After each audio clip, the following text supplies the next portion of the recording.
Welcome to another edition of the Official Jets podcast, powered by Amazon Web Services. Ethan Greenberg, Eric Allen, breaking down Coach Robert Saleh's initial press conference, the introductory press conference. You're actually going to hear from Coach Saleh one-on-one with EA. There's a website video, so if you've seen that, it's about 4 minutes. You're getting the full, raw, uncut, 10-minute interview, Coach Saleh one-on-one. And EA, I thought he was very impressive. I thought GM Joe Douglas was very impressive. I thought Vice Chairman Christopher Johnson was very impressive.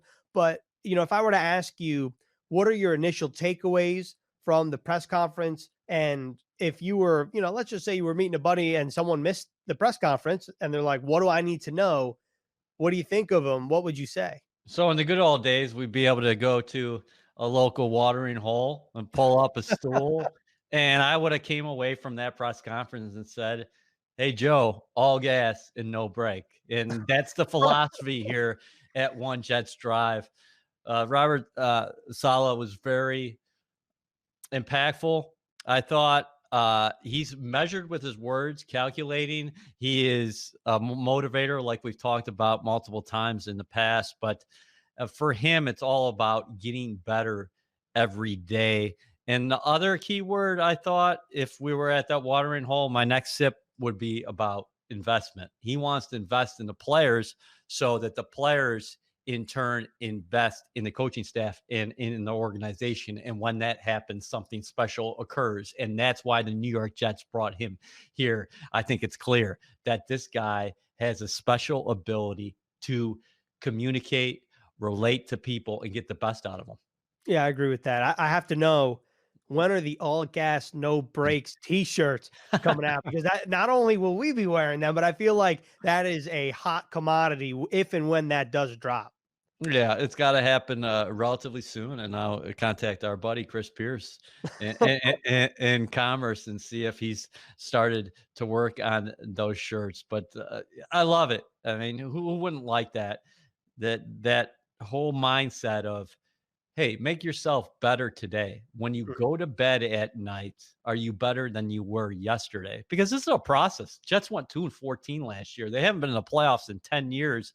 There's a lot of building to do, and it's going to have to be step by step. And Saleh really knows how to unite people, bring them together for a great cause. And do you think it resonates with players when he says, "Hey, I want you to have the ability to make the most amount of money possible"? Yeah, I I mean, think how so. many coaches do you hear talk like that? Yeah, I think players would like to hear that. Maybe some pending free agents that the Jets have expiring contracts of, and we'll cover that at a certain time. But you know what stood out to me also didn't happen in the introductory press conference. It came in the breakout sessions where Coach Saleh said that he had reached out via phone call or text to every single player on the roster. So first of all, that's very impressive. Second of all, like, I have to know, is that including free agents to be? Is that not? Like, I'm Well, they're curious on on the the details roster, there. right? Yeah, I guess they are until, you know, until March, whatever the new league year. I guess they are on the roster. So, I don't know if you heard this. Mekhi Becton was on Sirius XM NFL radio, and he said that Coach Saleh called him, and Mekhi, you know, being the 20 young, what is he, 22, 21-year-old kid he is, saw it, didn't recognize the number, was like, nah, you know, I'm not going to answer this. It's probably spam. Turned out it was Coach Saleh. He's like, oh, I should probably call him back. So, yeah, I think I'm it's sure really I'm cool. sure Saleh will forgive him. And that's one of the building blocks of the future on both sides of the ball. And Saleh on the other side said, "I love Quinnen Williams. If we weren't going to take Nick Bosa, we were going to take Quinnen Williams, and he thinks he's going to fit in very well defensively here under Jeff Ulbrich." But yeah, you know, you actually had a great segment on our Jets Overtime special presented by Bethpage Federal Credit Union. Plug it. When you looked at some of the social media reaction once it was clear or once it was official that the Jets and Saleh had agreed to terms. And Mhm. it stood out when you're talking about Richard Sherman, a guy like that who's very opinionated, very intelligent as well. Or you mentioned Joe Staley on the other side of the football, and you even said Robbie Gould. He's a kicker, for God's We sakes. we got all 3 phases covered. I mean, this is what the Jets wanted, right? A leader of men, and you get reaction from I think people would expect someone like Richard Sherman to have positive things to say because Saleh coached the defense that Sherman played in. Same thing with Fred Warner on Good Morning Football, had great things to say about him. But when you get guys like Joe Staley, one of the most decorated players in recent 49ers history, and even like you mentioned, Robbie Gould, the kicker, when you get all 3 phases tweeting about the defensive coordinator and how excited they are. And then you get guys like Russell Wilson and DeForest Buckner. I mean, there's a long list of people that had glowing reviews of Coach Saleh. And I think you started to see why, even though it was a short introductory press conference. I think if you're a player, like if I were a player and I'm watching the press conference and I'm hearing Coach Saleh say all these things, I mean, first of all, you had me at all gas, no break. And then as you continue to go on and on, I mean, it feels like that the Jets are on the right path, and the partnership between Saleh, Douglas, Johnson, Jaime Elhai, the team president, it feels like that is now in one breath. And I think that as a unit now, they're attacking this very important offseason, but the first domino has fallen. And I think that Jets fans are excited. And I think that Coach Saleh is very excited, as well as Douglas and Johnson and everyone else in the organization. It's a fantastic point. I think it should not go under the radar when we're talking about this agreement. Is that the first time Saleh talked to Jets brass, he came away thinking, this is the place I want to make my home. Mhm. So there's all this, sometimes you get a reputation out there, and the Jets haven't won in a long time. Let's be frank, so a lot of people from afar are saying, hey, what have they been doing there? Well, when Saleh met Christopher Johnson, when he met Joe Douglas, when he met Imi Elhai, he said, these people feel like family to me. And then we're going to get to it, the change of the leadership structure. We'll talk about it here in a minute, but Saleh said it's not going to matter because we're all going to be on the same page. I think sometimes you're going to have differences of opinion, and that's good. And I think he seems like a guy who's going to welcome that. In the run up to this, when we were talking about Saleh, he said, I want diversity on my staff. I want people to have different strengths than me. But with the Jets leadership team in place, if I'm a fan, I'm very excited about Joe Douglas picking this roster and Saleh coaching this team moving forward. And the other word that stuck out to me, I would say, is humility. Because Mhm. how many guys would say, hey, listen, I'm a defensive coordinator. My defenses were really good in San Francisco. That's one of the reasons why I'm getting this interview with you and all these other teams, and I'm going to call defensive plays. No, he said, I'm not going to call defensive plays. I'm going to be the guy overseeing the entire operation. So that takes a lot of humility. And Joe Douglas talked about it, Ethan. He wants to have an egoless building, and I think the Jets are on their way to building that. I think it's really cool that Joe Douglas and Robert Saleh had never met before this process. The first time they met was over a Zoom conversation, not too dissimilar to how we're recording this podcast. So I think that's really cool and shows the kind of presence that Saleh has. And Douglas said that everything that they had heard about Saleh was confirmed in the Zoom meeting. And then when they finally got to bring him into the facility, it was just reiterated and furthered. And then, of course, now, Coach Saleh is the 20th head coach of the New York Jets. And you mentioned the organizational structure change. Well, in the past, head coach and GM would both report to Christopher Johnson. Now, Coach Saleh is going to report to Joe Douglas, who will report to Vice Chairman Christopher Johnson. So that's And, all and in Chairman one. Woody Johnson, of course. Yes. Right. Yep. And so now that that's in essentially a linear motion here, I think that, to your point, while a lot of people will say, well, that's, the way it should be, and that's the way it typically is, the way that Coach Saleh and Joe Douglas view it is, well, we're still going to collaborate on everything. It's not like that because Joe Douglas is technically on the reporting chain, he's going to say, oh, no, you have to do this, or Coach Saleh is going to, not give his true opinions on anything. I think that with the two of them, you get two genuine, real dudes who want to have or are open to having difficult conversations if they disagree on something. And I think that at the end of the day, they'll come to a compromise and make the best decision for the team. Yeah, I completely agree with that. And then we just got to go back to, you know, Salah, he does it a little bit differently than Pete Carroll, but you know how Pete Carroll, that was one of his big time mentors when he got into the coaching business, about halfway up the ladder, right in Seattle after that stop with the Houston Texans and Mhm. Gary Kubiak. And Pete Carroll's that Mr. Energy guy. Yeah, I think Pete Carroll might be the oldest or second oldest coach in the NFL. I don't know who's older, him or Belichick, but I think he's older. okay. So Pete Carroll, but Pete Carroll, you take him outside right now and say you're going to play basketball. He's gonna beat your ass. He's the kind of guy, and he's gonna do it clapping, Yeah. and he's gonna be jumping up and down the sideline. And that's what we see from Salah on Sundays.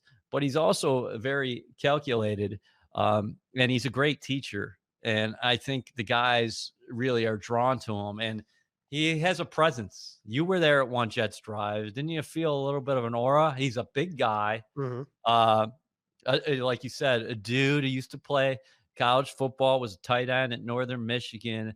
But with that being said, he is just extremely intelligent and thoughtful in everything he says. And Joe Douglas, I kind of consider him a big teddy bear, but Joe D is a guy who I don't think you'd ever want to be on the wrong side of, right? And I think Salah's the same kind of way. I Mhm. think for a player, you're like, this guy's investing in me. This guy's going to make me better. This guy has been involved in a turnaround most recently with the San Francisco 49ers, where they totally flipped the script there. And this guy has helped young players and old players alike improve and take their games to the next level. So I don't think Salah is going to have to be forceful with people. I think he just has a presence about him, and people are going to follow him. And that's the natural leadership that we've always talked about. I agree. I think we've covered the press conference very well. So I think we should hear from Coach Saleh right now. Robert, you said it was clear to you throughout the process that this was the right place to call home. Why? I come from a city where where it's a very tight knit community where people communicate, people lift one another up, people have each other's back, and so having the chance to meet with Christopher and having the chance to meet with Joe and Jaime and just the collaboration, the communication, and the whole entire process, the way they organized it, the way they communicated throughout the process, the interview process, all of it felt like home. It felt like I was talking to my people. It felt like I was back at Fortson High School talking to my buddies, and so that click was so apparent to me through the process. And not to say anything bad about the other teams, obviously, but this one just clicked. It clicked differently, and it was a no-brainer in my opinion. What was that moment like for you and your family when it became final? It was awesome. My wife, my kids, obviously just pumped up. My brother, who's probably my biggest fan, crying on FaceTime. So, mom and dad, it was pretty cool. What did you sell the Jets on as far as your vision is concerned, and what kind of identity do you want your team to have? You know what? I don't know if it was a sell job. It was just communication. I think they wanted to hear a plan. We talked about it. We talked about offense, defense. We talked about everything. And and so it was just a tremendous amount of communication and sharing visions of how they saw it, how I saw it, and how we saw it together. And that was the biggest thing. But with regards to identity, just talking about this all gas, no brake mantra. And like I've said, it's not about effort on the football field. It's that all gas mentality. When you wake up in the morning, are you stepping on the gas and doing everything you can to be a little bit better when you go to sleep? How you approach meetings, how you approach practice, how you approach your teammates, how you approach rehab, everything every moment of every single day is with the mindfulness to get a little bit better, and that's what we're going to represent. How did your background prepare you for this opportunity? It's been a long road since 2001. I've been blessed. I've been, and I've been able to see a lot of different buildings. The way we built it in Houston with Gary Kubiak, and the way Pete and John Snyder did it in Seattle. The things that we learned in Jacksonville because of the different failures we may or may not had, but there's a lot of great things to take from that building with Gus Bradley and Dave Caldwell, and then the way John Lynch and Kyle Shanahan have done it in San Francisco. There's been so many different ways that it's been done, but there's been common themes on why they've worked, and to be able to have those experiences in different buildings and see different buildings have success and go from the bottom rung of the league to the top rung of the league, all in a couple years time. That's been a great experience for me with regards to learning, and why I feel like we'll all be prepared to do the same thing here. What's the difference between what we see on the sideline, that motivator, the fiery man, the passionate guy who gets the best out of his players, compared to maybe during the week, because people talk about how calculated you are, how measured you are, and how patient you are as a teacher?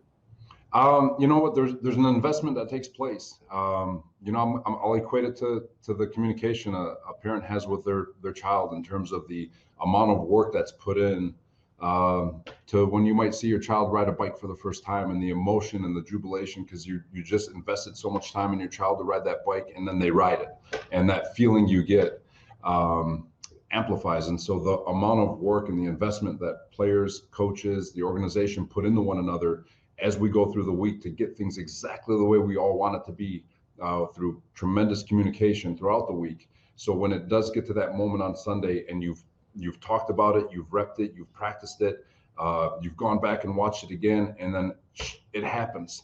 It happens on game day, and the play is made. You can't help but feel an extreme amount of excitement for that player, because they're the ones they're the ones putting in the work. Also, they're the ones out there shooting the bullets, and to see them have that success is the same exact feeling you'd get if you saw your child ride a bike for the first time after spending days trying to help them. And so that's what you see. And so, but there's a big buildup to that, and there's a big buildup of investment and love with the players, and that's kind of what people see. New York is a melting pot. We all know that. What does it mean to you, a kid who grew up in Dearborn, Michigan, to be the third Arab American head coach in NFL history and the first Muslim? It's an honor that the Jets have, and Jet Nation has taken a shot on me, and I can't be more thankful for it. I know it's a really, really big deal back home, and at the end of the day, it's still about going out and doing the best for what's right for the organization. And I'm absolutely humbled by the opportunity, and humbled by all those different things, but I'm excited to be a part of it. So, can you give any insight on your staff? I know you're still finishing that as we speak. You know what? We Mike LaFleur will be our offensive coordinator. We're really, really excited about him bringing that Shanahan system. He's been a part of it for his entire time in this league. I think he's approaching 8 years now, and so he's got a tremendous amount of experience. And just like we've all learned, he's gone through Cleveland, Atlanta, San Francisco. He's been through a couple of different rebuilds, so I know that he's ready to take it on himself. And so he's the big piece to this thing, and obviously all the assistants that are going to follow. But bringing that system over is going to be a great thing for this entire organization, and really the entire city. How important will the next few months be for you and the entire organization when you look at the draft capital here, also the financial flexibility, and as you embark on this partnership with Joe Douglas? There's a lot of tape to watch. There's a lot of discussions to be had, and that's what I love about Joe. He is ready to talk ball. He's walking up to his office and vice versa, and we're already trying to talk and just give ideas. And I can't wait to really, really sit down and go over the roster and the different plans that he might have, and how we see it, and just the collaboration that's going to take place. You can have all the draft capital in the world, you can have all the money in the world, but unless you do it together and unless you communicate and do what's best for the organization, it really won't matter. And having that mindset that Joe has, I can't wait to get to work with him. It's going to be awesome. What did you tell these guys during the interview process about Sam Darnold and what you thought about the quarterback position here at the Jets?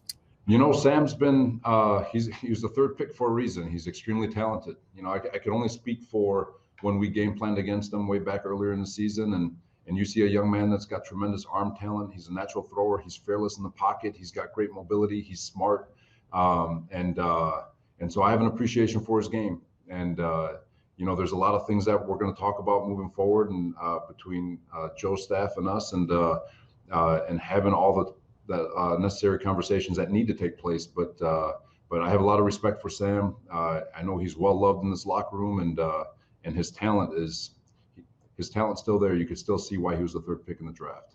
And lastly, Robert, what kind of message would you have for this fan base who's starving for a winner?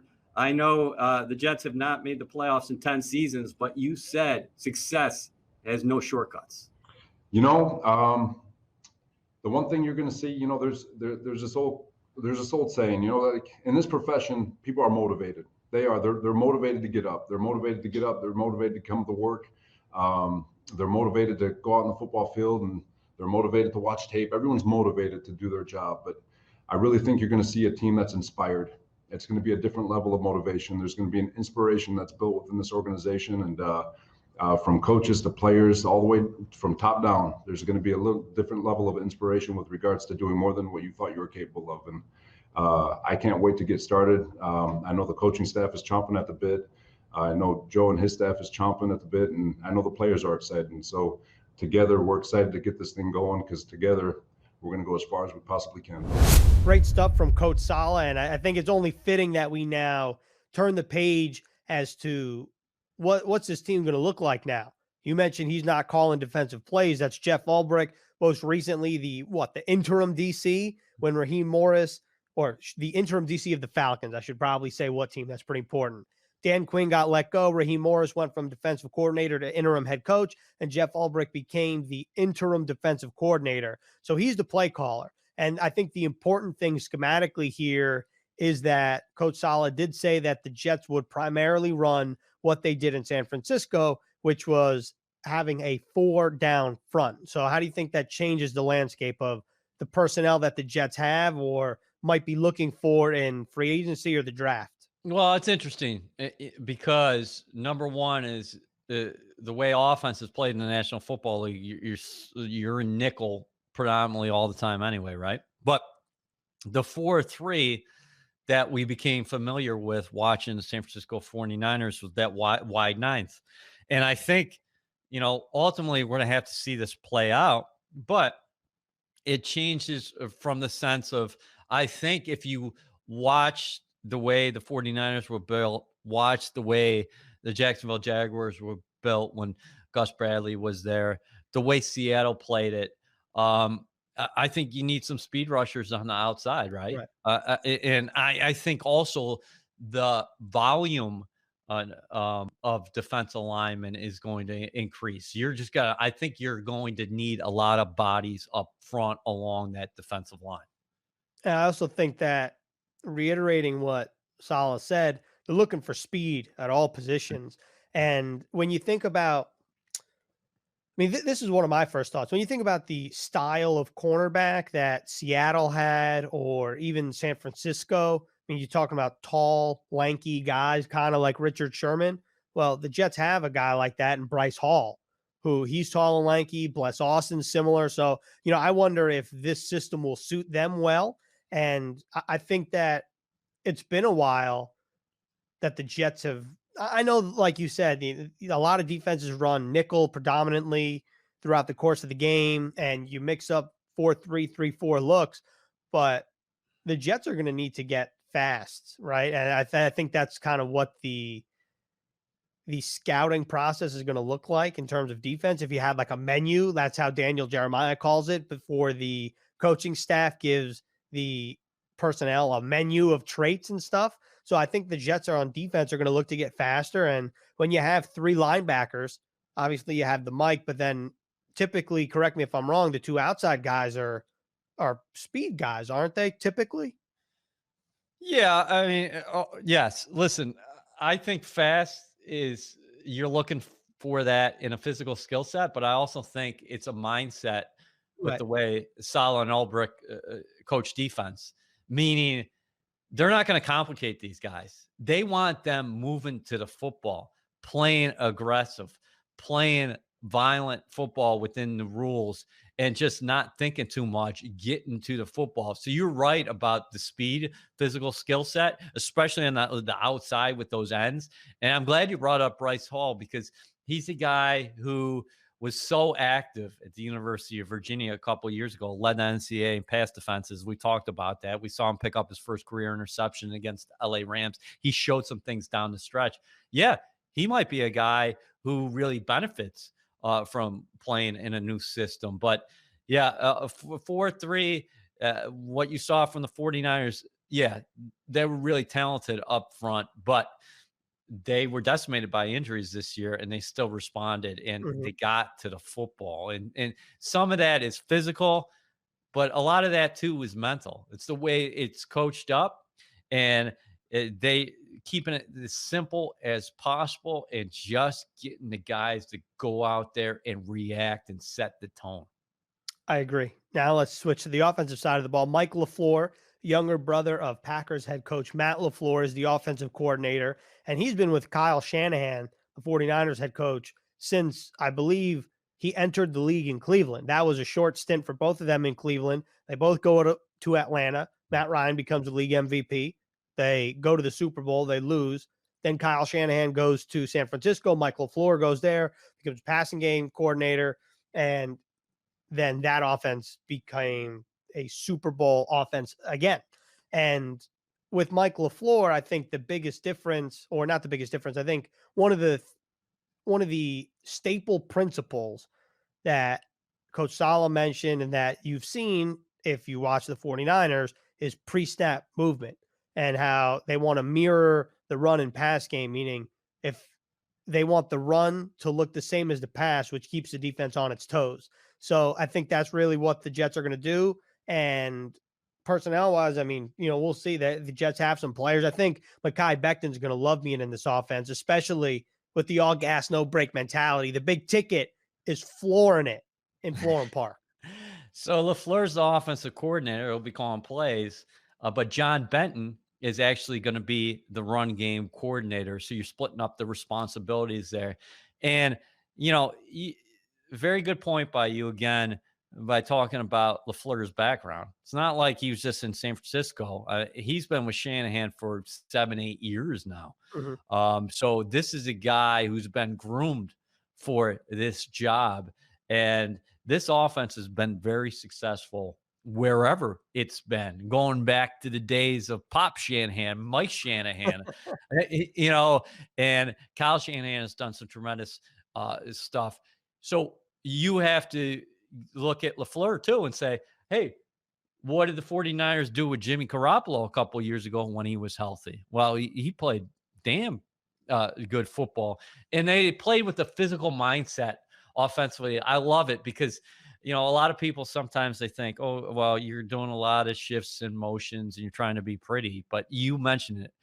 You want to mirror the run game to the pass game. The 49ers, when they were going offensively, they were a physical team and you didn't want to play them because next week it was going to take a lot out of you because they're coming at you up front. They want to be nasty on the offensive line and the defensive line.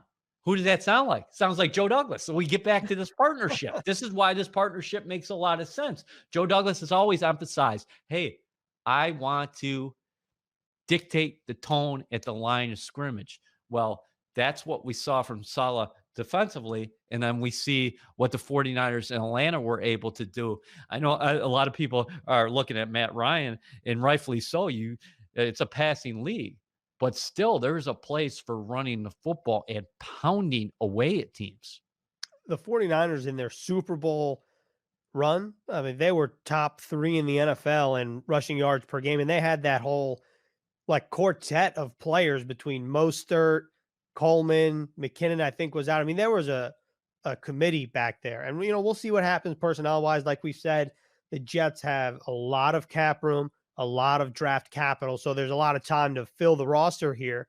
But I think we have to talk about, before we wrap up, is what everyone said about Sam Darnold, because I think when everyone has their take on Sam Darnold, and I understand it. Joe Douglas said that he wants to get the head coach in place before any conversation about Sam. And he knows that he has to make a decision there, and reiterated that point. And Saleh was very complimentary of Darnold and said that it would be unfair to name him the starter at this point in the offseason, because he wants to go over everybody's tape. He wants to review everything, talk to everybody. And it's a long offseason.